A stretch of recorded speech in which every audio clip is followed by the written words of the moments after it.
क्या हो अगर हंसते खेलते परिवार के साथ अचानक से कुछ अनहोनी घटनाएं घटना शुरू हो जाए। दोस्तों, ब्लडी टैक्स के आज के हैरान कर देने वाले बहुत ही ज्यादा खौफनाक से अनोखे एपिसोड में आप सभी लोग एक परिवार की ऐसी ही अनसुनी अजीबो गरीब घटना की सच्ची कहानी सुनने वाले हैं, जिसे सुनकर आज आप लोग रात में चैन की नींद सो नहीं पाएंगे, क्योंकि ये है ही इतनी ज्यादा खौफनाक घटना। ये जो कोई भी घटना है उसकी पूरी की पूरी कहानी हमें शुभम ने इंस्टाग्राम पर लिख कर भेजा है। क्या हुआ था, किसके साथ हुआ था, कब हुआ था, ये सब कुछ आज आप लोगों को जी अपनी जुबानी बताएगी। ये जो शुभम है, इसकी फैमिली बहुत ही ज्यादा बड़ी है। सबसे पहले फैमिली को इंट्रोड्यूस कर देते हैं अपन।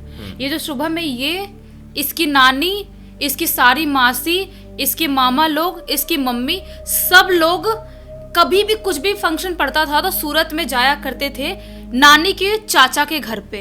अच्छा, मतलब ये रहने वाले कहीं और के थे, लेकिन ये जितने भी रिलेटिव हैं, हाँ, खासकर इसकी मम्मी के साइड वाले, हाँ, वो सभी लोग कुछ भी फंक्शन होता था तो कहाँ जाते थे? सूरत में इसकी नानी के चाचा के घर पे। थोड़ा कंफ्यूजिंग था, इसलिए मैंने डिटेल में बताया। अब आगे बताओ। हाँ, कंफ्यूजिंग है, इसीलिए जिनके घर पे जाते हैं उनके ना दो भाई होते, चाचा मतलब दो चाचा होते हैं नानी के, तो उनका नाम हम लोग बड़े नाना जी, छोटे नाना जी रख देते हैं कि स्टोरी जो होगी, कहानी को समझने में थोड़ा आसान रहेगा। बड़े नाना जी, छोटे नाना जी, उनका नाम ऐसा रख देते हैं। तो ये लोग, उनके घर पे क्या होता है, जो बड़े नाना जी होते हैं ना, वो सूरत में जहाँ पे छोटे नाना जी रहते थे, वहीं पे पास में ही एक बंगलो लिए थे और उस बंगलो की पूजा करवाने वाले थे, मतलब उद्घाटन करवाने वाले थे। इसीलिए इन सब लोगों का वहां पे जाने का प्लानिंग होता है। पूरे 15-16 लोग जितने भी थे खानदान में, सबके वहां पे जाने का प्लानिंग होता है। ये लोग आराम से सूरत में पहुंच जाते हैं और पूजा वाला दिन भी 2 दिन बाद आने ही वाला था। उससे पहले क्या होता है, जो बड़े नाना जी थे, छोटे नाना जी थे, इनका रिश्ता बहुत अच्छा था, तो इन लोगों ने एक हॉल बुक करके रखा था कि जो भी पूजा पाठ होगा या जो भी फंक्शन होगा, जो भी चीजें होंगी, हम लोग उसी हॉल में खाना पीना सारी चीजें करेंगे। उन्होंने ऐसा बुक करके रखा था। तो होता क्या है, ये लोग 4 दिन पहले ही पहुंच जाते हैं वहां पे। तो एक दिन रात में जो शुभम है, ये सो रहा था बड़े नाना जी के घर पे। तो क्या होता है कि सोते सोते रात में अचानक से इसको ऐसा लगता है कि मुझे ना बहुत ही बुरी सी किसी की रोने की आवाज आ रही है। तो इसकी अचानक से आंख खुल जाती है। इसको समझ में नहीं आता ये कौन रो रहा था। पूरे कमरे में अंधेरा था, इसको समझ में नहीं आता कि क्या हो गया। मतलब मुझे समझ में नहीं आ रहा है, मैं जो सुना अभी वो सपना था या हकीकत था, ये समझने में उसको बहुत ज्यादा कंफ्यूजन हो रही थी। और जो जहाँ पे सोया था ना, वहाँ पे इसकी नानी, इसकी मम्मी, इसके पापा और इसकी एक मासी, ये सब लोग एक ही कमरे में सो रहे थे उस जगह पे। ये सोचता है कि मैं मम्मी को और नानी को किसी को उठा के पूछूं कि क्या प्रॉब्लम है, किसकी आवाज आ रही थी रोने की। तो वो अपनी मम्मी को उठाता है, बोलता है मम्मी मुझे ना अभी किसी की रोने की अजीब सी आवाज आ रही थी। मम्मी बोलती है अरे ऐसी कोई आवाज नहीं आ रही थी, हमको कोई सुना नहीं थी, तो तुझे कोई बुरा सपना आया होगा, एक काम कर तू सो जा। तो वो सो जाता है। अभी उसके सोए हुए यही 2 से 3 मिनट ही बीते होंगे, उसको ऐसा फील होता है कि कोई बहुत स्पीड में उस रूम में जहाँ पे सो रहे वहां पे जोर जोर से भाग रहा है, एकदम स्पीड में भाग रहा है। वो जब उसकी आंख खुलती है ना, तो उसको लिटरली ऐसा दिखाई देता है कि कोई तो शैडो टाइप है जो ऐसे गोल करके पूरे रूम में भाग रहा है। वो इतने जोर से डरता है कि चीख देता है। उसके चीखने की वजह से नानी, मम्मी, पापा, मासी सब लोग उठ जाते हैं। बोलते क्या हुआ बेटा, क्यों चीखा, रो क्यों रहा है? तो लाइट ऑन करते हैं, उसके बाद पूछते हैं, तो शुभम बताता है कि मैंने अभी ऐसा कुछ फील किया। तो जो घर वाले होते हैं वो यकीन नहीं करते हैं, बोलते हैं यार क्या, कैसा तूने फील किया, हमको तो कुछ ऐसा फील नहीं हुआ, हमको कोई ऐसी आवाज नहीं आई। लेकिन जब इस बार उठा था ना शुभम, उसकी पूरी बॉडी जल रही थी, जैसा कि उसको बहुत ज्यादा फीवर आ चुका हो। अच्छा। इतनी जल्दी इतना फीवर कैसे आया समझ में नहीं आ रहा था। पूरी बॉडी जल रही थी और बहुत जोर जोर से कांप रहा था, जैसे कि उसने अपनी जिंदगी में पता नहीं क्या इतना बुरा देख लिया, ऐसे कांप रहा था। उसकी मम्मी उसको शांत करने की कोशिश करती है, नानी शांत करने की कोशिश करते हैं और बोलते हैं कि हम लाइट ऑन ही रख रहे हैं, एक काम कर तो सो जा। उसको ठोक ठोक के सुलाने की कोशिश करने लगते हैं, सो जा, कुछ प्रॉब्लम नहीं है, हम लाइट ऑन किया, हम सब लोग बैठे हुए हैं। तो उसको शांत करते हैं धीरे धीरे।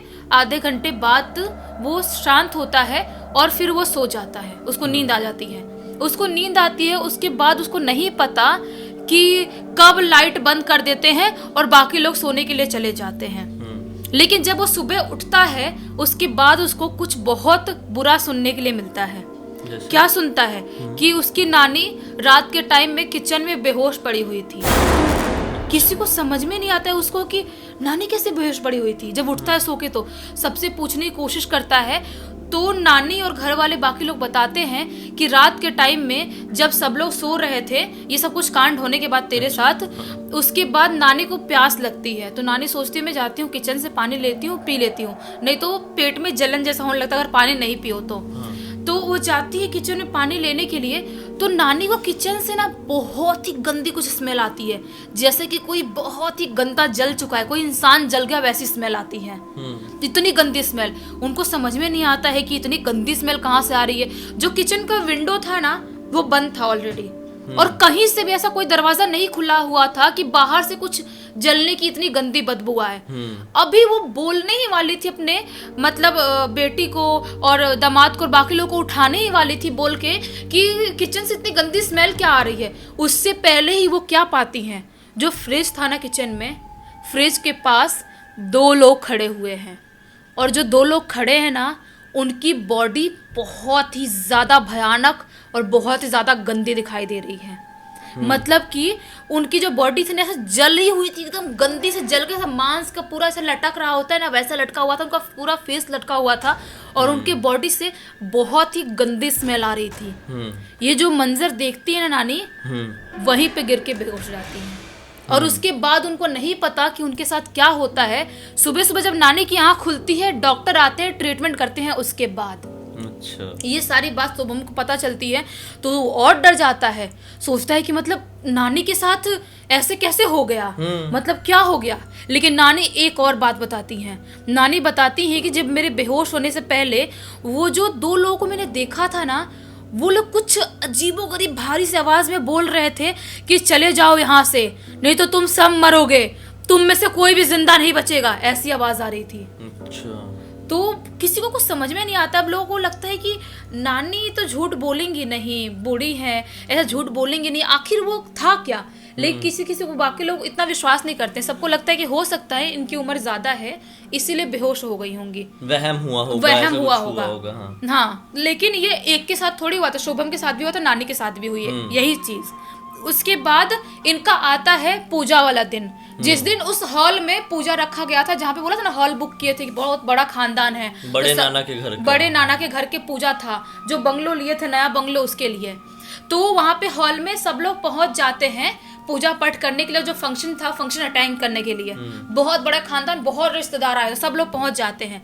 लेकिन जो बड़े नाना के बहू और बेटे थे और उनके पोते थे, वो किसी काम से जो नया घर लिए थे ना वहां पे रुके हुए थे, शायद तैयार हो रहे थे लोग उसी घर में, वहां पे रुके हुए थे और वो लोग आते ही नहीं है पूजा में, हॉल में आते ही नहीं है बड़े नाना के बेटे बहू और उनके पोते। तो उनको समझ में नहीं आता कि वो लोग आ क्यों नहीं रहे। इतना टाइम बीत गया, मुहूर्त का टाइम निकला जा रहा है, वो लोग आ क्यों नहीं रहे। अब ऐसे खानदान में जिनके घर पे पूजा है उनको छोड़ के थोड़ी पूजा कर सकते हैं ऐसे। तो वो लोग सोचते हैं आ क्यों नहीं रहे, एक काम करते हैं किसी को भेजते हैं, किसी लड़के को देख के आएगा कि उनका जो हॉल था ना जहाँ पे बुक किए थे हॉल, उनके ना बंगलों से बहुत नजदीक था, तो किसी लड़के को भेजते हैं देखने के लिए नए बंगलों पे, जिस बंगलों को लिए थे वहां पे। तो जो लड़का बताता है ना सबको, वो बहुत ज्यादा शॉकिंग था। वो लड़का बताता है कि उन तीनों की उसी घर में अजीबोगरीब तरह से मृत्यु हो चुकी है। किसी को कुछ भी समझ में नहीं आता है कि वो तीनों वहां पे तैयार हो रहे थे, उन तीनों की मृत्यु हुई तो हुई कैसे। एक जो बच्चा था वो सिर्फ 8-9 साल का होगा, जो नाना जी का पोता था वो, और जो उनके बेटे बहू थे वो भी काफी यंग थे। अचानक से ऐसे उनकी मृत्यु कैसे हो सकती है, मतलब अपना काम करते नॉर्मली कैसे हुई समझ में ही नहीं आया। उनका जो पूजा का सब कुछ था, हॉल बुक के सब कुछ उनका बंद करना पड़ा। अब किसी घर पे मृत्यु हुई तो पूजा पाठ तो करेंगे नहीं ऐसे। सब लोग बहुत ज्यादा डरे हुए थे, किसी को कुछ समझ में नहीं आ रहा था कि इतना अपशगुन, इतना मनुष्य हमारे घर पे क्यों आ रही है, इतनी मनुष्य क्यों आ रही है हमारे घर पे। बाकी रिश्तेदार थे वो लोग भी, अब कुछ लोग अपने घर चले जाते अपने अपने काम से, और अब फाइनल डिसीजन पहुंचने की पूजा नहीं करवाएंगे बंगलों की, अभी नहीं करवाएंगे क्योंकि अभी आप घर पे 3 लोगों की मृत्यु हुई है।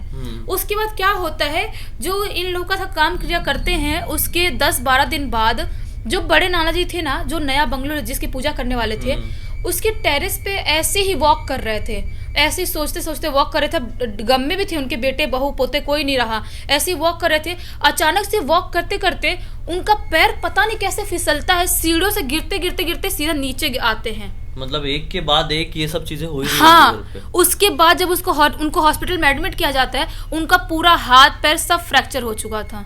अच्छा। किसी को समझ में नहीं आता नाना जी के साथ ये सब कुछ हुआ कैसे। लेकिन उसके बाद जो नाना जी बताते हैं वो भी बहुत ज्यादा शॉकिंग था। क्या होता? वो क्या बताते हैं कि जब मैं वॉक कर रहा था ऊपर, मुझे ना किसी की अजीबोगरीब गंदी सी आवाज आई। यही शाम के टाइम होगा, 7:30 बजे का टाइम होगा इवनिंग का।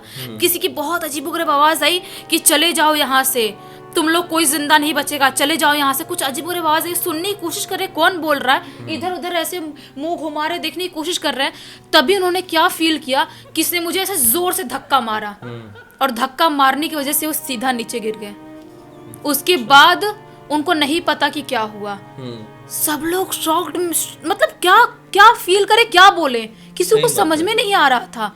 सब लोग को एक चीज तो कंफर्म हो गया था कि कुछ ना कुछ इस बंगलों में या इस घर में या कुछ ना कुछ तो गड़बड़ है हमारे लाइफ में। ये सब कुछ नॉर्मल नहीं है। एक साथ 4 लोगों के साथ घटना एक नानी के साथ घटा ही था, 5 लोगों के साथ, शुभम के साथ भी घटा है, तो 6 लोगों के साथ ये घटना बहुत ही नॉर्मल बात नहीं, बड़ी बात है। तो जो बाकी लोग थे ना, घर वाले और बड़े नाना जी के खानदान वाले, छोटे नाना जी जो आस पड़ोस में रहते थे ना, जो नया बंगलो के आसपास में, उनसे पूछते हैं कि हमारे घर पे कुछ अजीबोगरीब घटनाएं हो रही है, क्यों हो रही है, क्या ये बंगलो में कोई प्रॉब्लम है क्या? तो जो बाजू वाले लोग थे ना, वो बताते हैं कि आपका जो बंगलो बना हुआ है ना, वो शमशान घाट यहाँ पे पहले था, उसके ऊपर बना हुआ है। अच्छा। ऐसा बताते हैं कि उसके ऊपर बना हुआ है, इसकी वजह से शायद हो सकता है कि आपके घर में नेगेटिविटी आ रही है इतनी। जी पहले बता देना चाहिए था जब प्लान बन रहा था यार। लेकिन नहीं बताया ना, जिनका जमीन लिया किसी ने खरीद के, बंगलो बनाया और ज्यादा पैसे मिला बेच दिया। इतना लोग थोड़ी सोचते हैं दुनिया में, इतने अच्छे थोड़ी होते हैं। तो नाना जी सोचते हैं कि मुझे पूजा पाठ करवाना चाहिए बंगलों में, क्या प्रॉब्लम है, प्रॉब्लम ठीक होगी कि नहीं होगी क्या मालूम। तो क्या करते हैं, वो उनके पास में ही जहाँ बंगलो थे वहीं पे पास में एक मंदिर था, उस मंदिर के पुजारी जी थे, उनसे बात करते हैं कि ये प्रॉब्लम है। तो पुजारी जी बताते हैं कि देखो, आपके घर में, उसी घर में और आपके 3 लोगों की मृत्यु हो चुकी है और आपके साथ इतना बड़ा कांड हो चुका है, तो मेरा मानना ये है कि मैं पूजा पाठ तो करवा दूंगा, लेकिन आप उस घर में ना रहो तो ही अच्छा है। हाँ, क्योंकि वो बहुत गड़बड़ है उसमें। हाँ। कितनी क्या पूजा पाठ। वही तो पंडित जी बताते हैं कि उस घर में अगर एक कोई आत्मा का वास होता तो शायद उसको निकालना इजी रहता।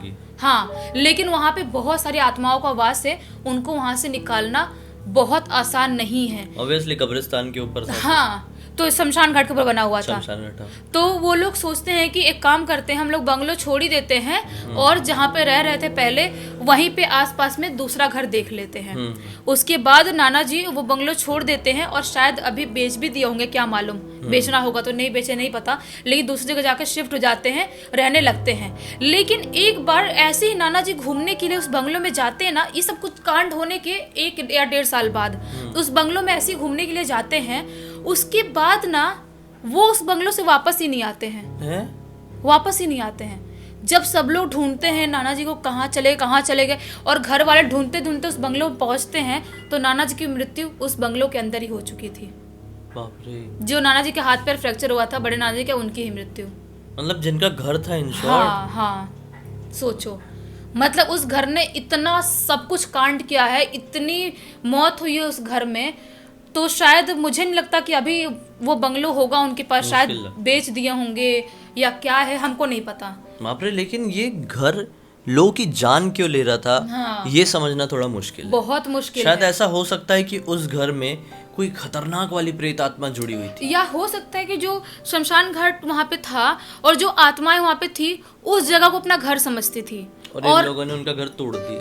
उनका घर तोड़ के उसके ऊपर घर बना लिए और उस घर को उन लोगों ने अपने कब्जे में ले लिया। बस वही है, उनके प्लेस को अपना प्लेस बना लिए। हाँ। ऐसा तो इंसान के साथ भी हुआ, तो इंसान को भी गुस्सा आएगा। तो इसीलिए तो वो तो दूसरी दुनिया की शक्तियां हैं भाई, हो सकता है इसीलिए वो लोग बिगड़ गई इन सब चीजों की वजह से और इतना सब कुछ कांड कर दी।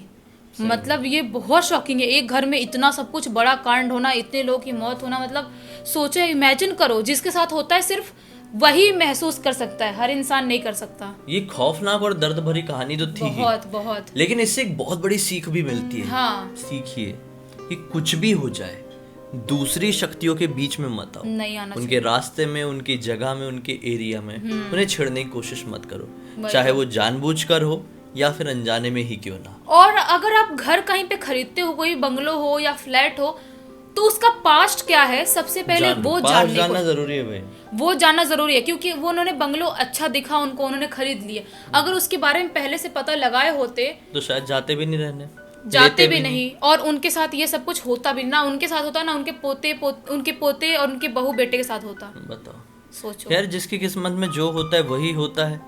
जो लिखा रहता है वही होता है, क्या कर सकते हैं। खैर, अब तक इस वीडियो को देख लिए तो लाइक जरूर कर देना, चैनल को सब्सक्राइब करके बेल आइकन दबा के ऑल के ऑप्शन में क्लिक करना, क्योंकि इसी तरह के हैरान कर देने वाले खौफनाक वीडियोस आप लोगों के सामने डेली लेके आते रहते हैं। इन सबके लिंक इस वीडियो के डिस्क्रिप्शन बॉक्स में मिल जाए, क्लिक करके डायरेक्टली वहां पर पहुंच जाना, और इसी तरह की कोई भी कहानी या टॉपिक है तो लिख भेजना, हो सकता है हमारा अगला वीडियो आप लोग के हिसाब से ही बन रहा हो। चलिए कल फिर से मिलते हैं, तब तक के लिए बहुत बहुत धन्यवाद। आपका दिन शुभ हो।